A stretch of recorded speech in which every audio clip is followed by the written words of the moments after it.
Ninja. இது இன்னும் basic idea மட்டும் எனக்கு தெரியும் இந்த கதையோடது. ரொம்ப சுவாரஸ்யமாக இருந்தது. ஒரு ஒரு நல்ல ஒரு என்டர்டெய்னராக ஒரு செம ஃபன்னோட இருக்கிற படமாக இருக்கும். அண்ட் இதில் லீடாக நடிக்கிறது பாரத். அவர் ஃபோட்டோ போடல, அடுத்த போஸ்டரில் போடுவாங்கன்னு நினைக்கிறேன் நான். பாரத் தான் இவர் இங்கேருந்து நீ தான் கெட்டப் போட்டிருக்கேன்னு நினச்சிருக்காரு பாரத். பாரத்தோட போஸ்டர் தனியாக வரும். அண்ட் டீமில் இருக்கிற எல்லாருக்கும் என்னுடைய விஷஸ். அண்ட் கீழே உட்காந்து நெல்சன் நான் என்னெல்லாம் சொன்னாரோ அதில் பாதி தான் ஸ்டேஜில் சொன்னார், மீதி பாதியை நான் சொல்லலாமா வேணாமான்ற தயக்கத்திலே இருக்கேன் நான். அண்ட் சினிஷோட சேர்ந்து இந்த படத்தை தயாரிக்கிற இந்த முடிவை எடுத்ததற்காக உங்களுக்கு வாழ்த்துக்கள் சாய் பிரதர். இதில் நீங்கள் படம் எடுக்கிறது எனக்கு தெரிஞ்சு படம் நல்லா எடுத்துறது அது ஷுவராக ஹிட் ஆகிடும், அது எல்லாமே இருக்கும். ஆனால் சினிஷை சமாளிக்கிறது தான் ஒரு பெரிய ஒரு சேலஞ்சிங்கான ஒரு டாஸ்காக இருக்கும். ஏன்னா ஆல்வேஸ் ஹைப்பராக இருக்கிற ஒருத்தர். சினிஷ்ட ஃபஸ்ட்டு பிடிச்சது என்னென்னா அவர் ஒரு அமேசிங்கான ஆடியன்ஸ். எந்த படத்துக்கு தியேட்டரில் போய் அவரோட உட்காந்து பார்த்தீங்கன்னாலுமே இப்படி தான் படமே பார்ப்பாப்ல. இவன் யாரா நம்ம பக்கத்தில் உட்காந்து கராத்தே பழகுறான் அந்த மாதிரி இருக்கும் அது. ஸோ அவ்வளோ ஒரு என்னது சூப்பராக இருந்துச்சு, இதில் படம் நல்லா இருந்துச்சு, சூப்பராக இருந்துச்சுன்னு. ஸோ எல்லா படத்துக்கும் அப்படி தான் சொல்லுவார். ஸோ அவர் படத்துக்கு நம்ம எல்லாரும் அப்படி சொல்லுவோன்னு நான் நம்புகிறேன். பட் சினிஷ்க்கு எனக்குமான அது நட்புன்னு சொல்கிறதா இல்லை அந்த மோதல்ங்கிறதா என்னன்னு தெரியல. அது வந்து தொன்று தொட்டு பின்னாடி போகணும். நம்ம அப்போ ஆரம்பிச்சது. நான் நெல்சன் நாட்டை அசிஸ்டன்ட் டைரக்டராக சேர்ந்த டைம் ஃபர்ஸ்ட் நானும் நெல்சனாக வேட்டை மன்னன் கதை பண்ணும்போது எங்களுக்கு அப்போ ஆஃபீஸ் கிடையாது, ப்ரொடியூசர்லாம் ஃபிக்ஸ் ஆகல, ஹீரோவும் ஃபிக்ஸ் ஆகல. நாங்கள் மெரினா பீச்சில் போய் உட்காந்து அவர் சொல்லுவார் ஒன்று, அதில் நான் எழுதிட்டே இருக்கணும். அது நெல்சன் நான் பேசும்போது அது கூட பழகுனவங்களுக்கு தெரியும், சில வார்த்தைகளை நம்ம பீப் போட்டு தான் எழுதணும்.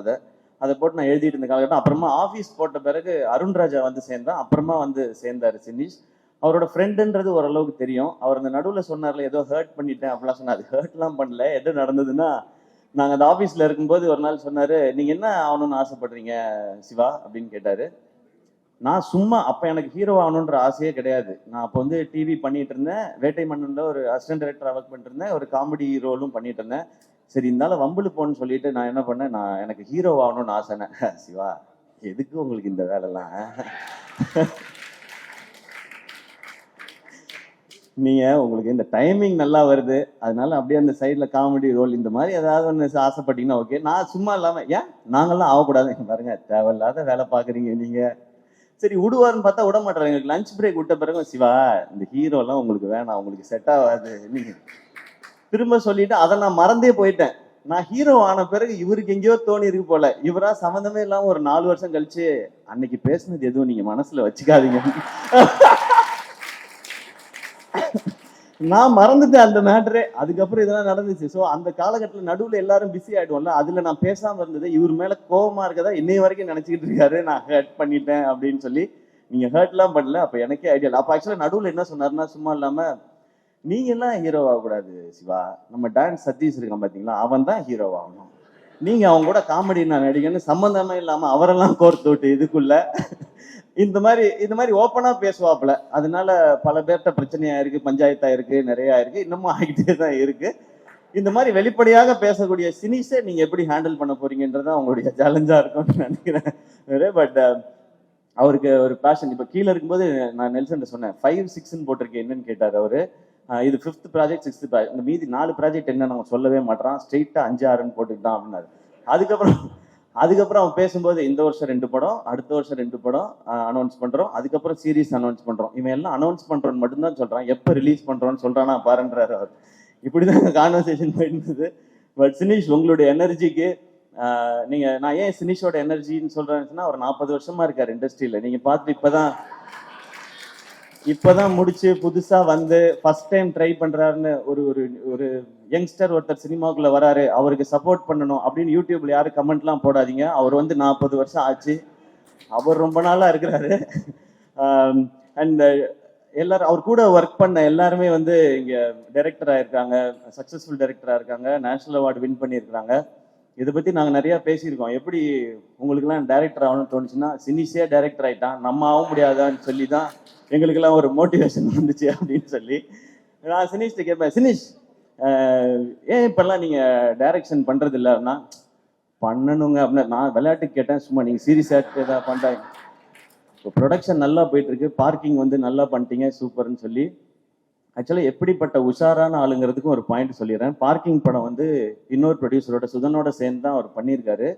அக்ரிமெண்ட் போடும்போது ஒருத்தன் என்ன கான்ஃபிடன்ஸ், என்ன உஷாரா இருந்தா இந்த படத்துக்கு எந்த அவார்டு கிடைச்சாலும் நான் தான் போய் வாங்குவேன்னு ஒரு அக்ரிமெண்ட்ல ஒரு பாயிண்ட் போட்டிருக்காங்கன்னா என்ன கான்ஃபிடன்ஸ் லெவல்னு பார்த்துக்குங்க.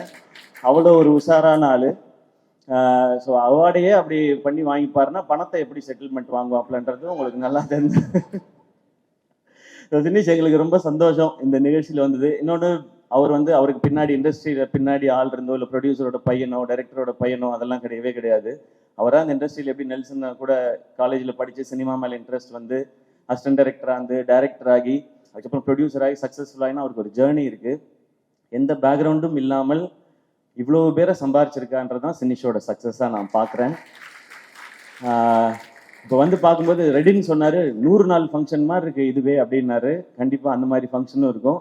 அப்போ எல்லாரும் சேர்ந்து இவ்வளோ பேரும் வருவோமான்னு தெரியல. சினிஸ் திடீர்னு இட்டு கொடுத்துட்டான், நிறையா சம்பாதிச்சிட்டான், இந்த இதுக்கு போகணுமான்னு காண்டா கூட நாங்கள் சுற்றுறதுக்கு வாய்ப்பு இருக்குது. அதனால இப்போயே நாங்கள் வாழ்த்திக்கிறோம்.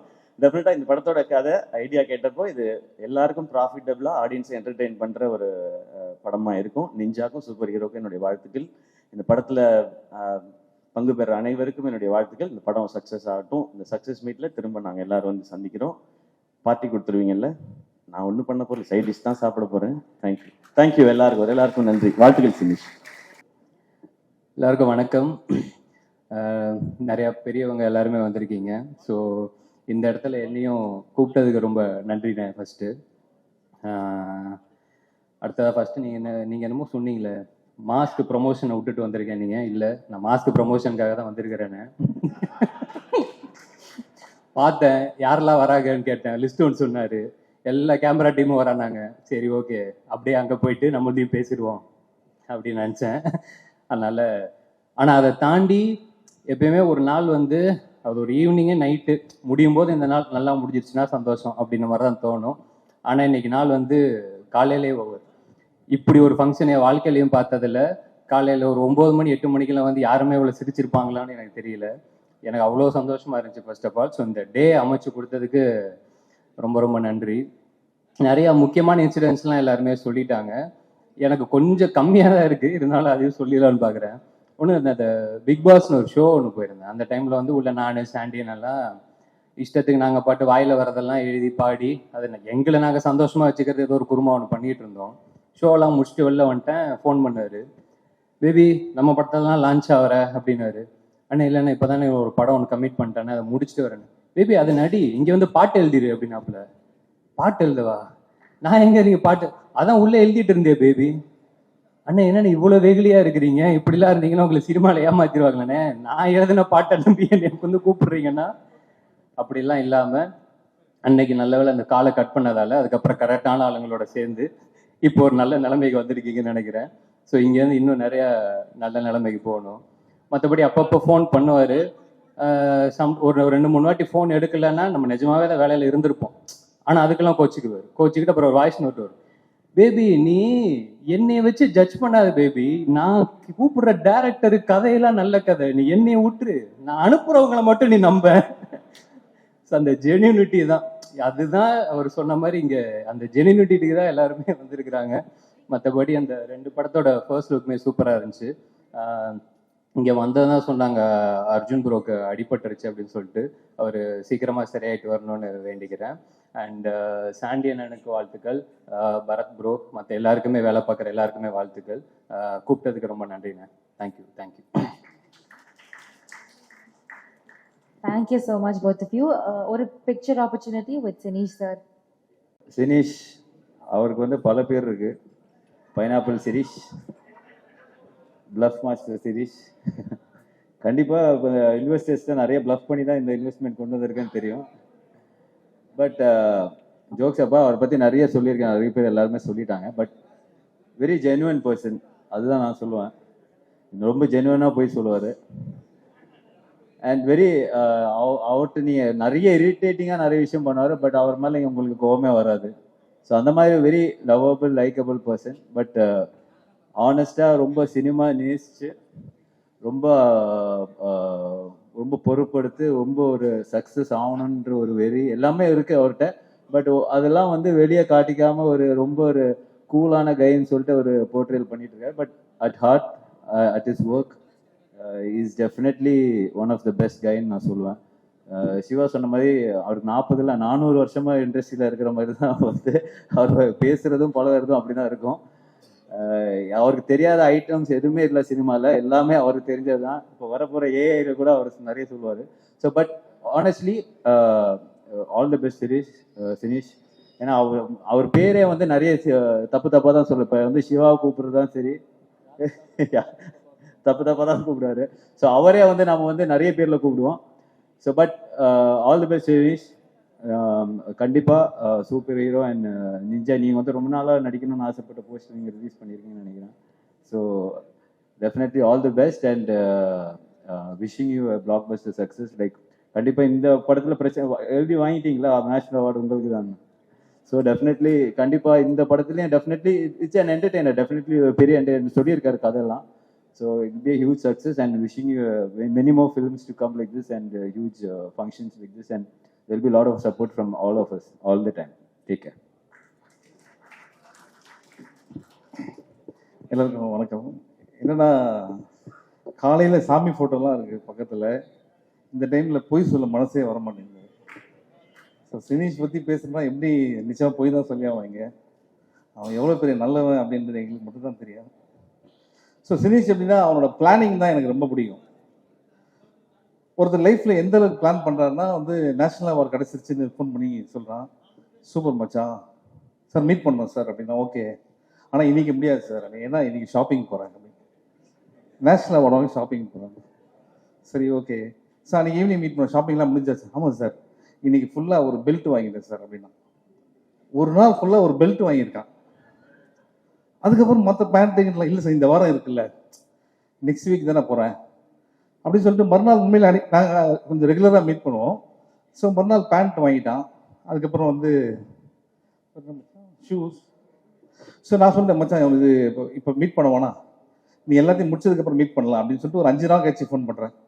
சார் இன்னைக்கு மட்டும் மீட் பண்ண முடியாது சார் அப்படின்னா. ஏன், இன்னைக்கு சலூன் போகிறேன் அப்படின்னா. நான் ஃபோன் கட் பண்ணிட்டு ஒரு 2 மினிட்ஸ்க்கு திருப்பி கூப்பிடுறேன். டேய் நீ பெல்ட்டு கூட லேட்டாக வாங்கலாம், சலூனில் 1 டேக்கு உனக்கு என்னடா ஒர்க் இருக்கு அப்படின்னா. அப்புறம் சொல்கிறான், இல்லை சார் நான் போக மாட்டேன், சலூனால எங்கள் வீட்டுக்கு வருவாங்க. அந்த அளவுக்கு வந்து உடம்பு நல்லா ஸ்மார்ட்டாக இருக்குன்னு பார்த்துக்கிற ஒரு ஆள். சார் நேஷனல் அவார்டு வாங்கிட்டு ஃபோட்டோ அமிச்சான். ஒரு வெள்ளை சட்டை போட்டிருக்காங்க. இந்த வெள்ளை சட்டைக்கு 7 நாள் எதுக்கு அவங்களுக்கு ஷாப்பிங் இருக்கு. ஸோ சினீஷ்க்கு வந்து ஜாமி சொன்ன மாதிரி ஒரு பிரச்சனை இருக்கு. அவன் எல்லார் பேரையும் தப்பாக சொல்லுவான். ஃபர்ஸ்ட் லைனே தப்பாக போடுவான். ஃபார் எக்ஸாம்பிள் கொடியிலேனா மடியிலேன்னு போடுவான். ஓகே, இந்த படம் பேர் நிஞ்சா. யாருன்னா உங்ககிட்ட கேட்டாங்கன்னா நிஞ்சான்னு தான் சொல்லணும், சரியா? நீ எதனா தப்பா சொன்னா நீ ஏன் மாட்டிப்ப, நீ தான் ப்ரொடியூசர். சார் இந்த பேர் எனக்கு இப்போதான் தெரியும், நான் இந்த பிளான்லாம் பண்ணல சார். தயவு செய்து எல்லாரும் பேரையும் காப்பாத்து. பட் அந்த சீரியஸ் நோட் என்னன்னா, சிவா பிரதர் சொன்ன மாதிரி எந்த ஒரு பேக்கப்புமே இல்லாமல் வந்து இன்னைக்கு வந்து ஒரு நல்ல ப்ரொடியூசர் வந்து நல்ல படங்கள் பண்ண ஒரு பெரிய ப்ரொடியூசராக வந்திருக்கான். I'm so proud of you Sinish. நான் கூட தேங்க் வினீஷ். அப்படி கை காமிச்சு இங்கே வா எதுக்கு சொல்கிறேன், இங்கே வா. சினீஷ் பண்ணுறான் நீங்கள் நினைக்கிறீங்களே, அதில் பாதி இவன் தான் பண்ணுறான். அவன் தம்பி வினீஷ், சினீஷோட தம்பி வினீஷ். அவனுக்கு நிறைய டிஃப்ரென்ஸ் இருக்கு. அதில் ஒன்று முக்கியமான டிஃப்ரென்ஸ், இவன் ரொம்ப நல்ல பையன். அப்புறம் தலைவர் அப்படி இருக்கு. Okay, so recent times we become very close மச்சான், ஆல் தி பெஸ்ட். அண்ட் இதெல்லாம் முடிச்சுட்டு முந்தைய என்ன அவன் தான் ட்ராப் பண்ணான். அப்போ என்ன சொன்னான், சீக்கிரம் நம்ம ஒரு படம் பண்ணோம் சார் அப்படின்னா. அப்படி வச்சேன். பெல்ட் வாங்குறது ட்ரெஸ் வாங்குறதுக்கு 1 வருஷம் பண்ணுறான். நம்ம கதை 28லன்றான். கிளாடியேட்டர், டைட்டானிக் அந்த ரேஞ்சில் சொல்லிட்டு நீ ஓகே. இருந்தாலும் மச்சான் ஐம் வெரி ஹாப்பி. அண்ட் இந்த படத்தில் இருக்க எல்லாருக்குமே என்னுடைய வாழ்த்துக்கள், க்ரூ அண்ட் எங்கள் கூட வந்த டீமுக்கும் உங்கள் சார்பாக சொல்லிடுறேன். Sinish, good luck from all of us. Thank you.